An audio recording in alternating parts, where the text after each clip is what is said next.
नमस्कार। आज हम एक ऐसे सरमन को समझने की कोशिश करेंगे जो दुनिया में फेथ की भूमिका को लेकर हमारी जो एक बेसिक समझ है ना, उसे सीधे सीधे चैलेंज करता है। तो चलिए एक बहुत ही फंडामेंटल सवाल से शुरुआत करते हैं। सोचिए, जब किसी चमत्कार की, किसी मिरेकल की जरूरत पड़ती है तो असल में एक्शन किसे लेना चाहिए? अब देखिए, आमतौर पर तो यही माना जाता है ना, कि हमारा काम है प्रार्थना करना और फिर ईश्वर या परमेश्वर जो हैं वो दखल देंगे। लेकिन क्या हो अगर ये पूरी कहानी न हो, अगर ये सिर्फ आधा सच हो तो? और यहीं पर ये सरमन एक बिल्कुल अलग पर्सपेक्टिव सामने रखता है। ये कहता है कि एक बिलीवर की भूमिका सिर्फ प्रार्थना करने वाले की नहीं है, बल्कि वो एक एक्टिव कॉन्ड्यूट है, एक जरिया है। अच्छा, तो इस नजरिए का बेस क्या है? बहुत साफ है। सारी पावर, सारी अथॉरिटी सिर्फ एक ही सोर्स से आती है, और वो है परमेश्वर। अब यहाँ एक बहुत ही दिलचस्प कॉन्सेप्ट आता है, जरिया। जरिया मतलब एक मीडियम, एक चैनल। ये वो चीज़ है जो पावर के उस सोर्स को दुनिया से जोड़ती है। ये एक बहुत ही ज़रूरी कड़ी है। इसे समझाने के लिए पास्टर ने एक कमाल की मिसाल दी है।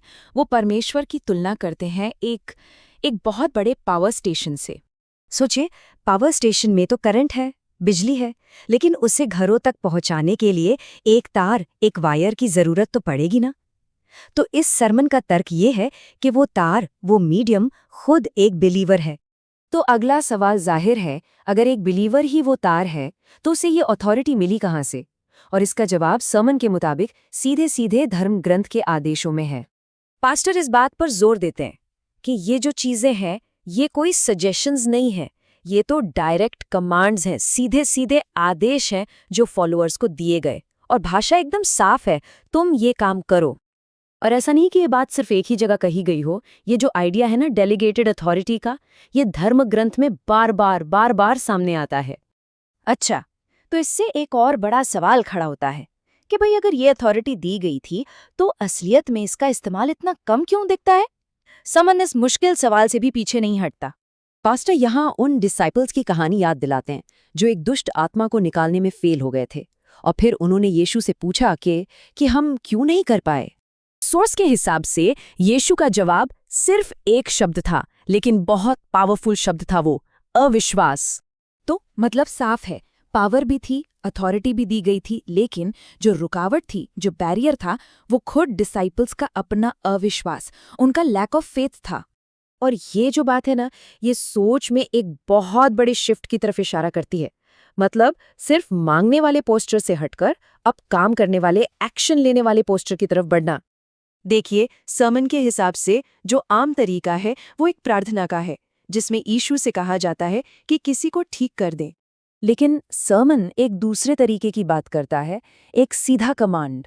ये बिलीवर की अपनी इच्छा है जो उस अथॉरिटी पर बेस्ड है जो उसे दी गई है। तो यहाँ पर इन दोनों अप्रोचेस का फ़र्क एकदम साफ हो जाता है। एक तरफ है इंतज़ार करना कि कुछ हो, और दूसरी तरफ है खुद वो जरिया बनना जिसके ज़रिए वो काम हो। ये एक बहुत बड़ा बदलाव है।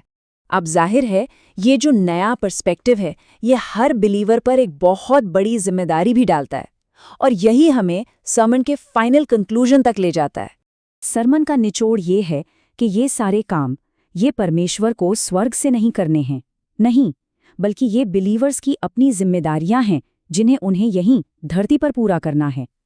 ये एक लाइन, ये कोट पूरे आर्ग्यूमेंट को एक तरह से समेट देता है।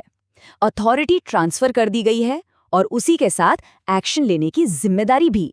और आखिर में ये हमें एक बहुत ही, कह सकते हैं, सोचने पर मजबूर करने वाले सवाल के साथ छोड़ जाता है कि अगर वो पावर तार में है, लेकिन उस तार का इस्तेमाल ही न किया जाए तो क्या होता है? कितनी बड़ी क्षमता है जो बस ऐसे ही पड़ी रह जाती है।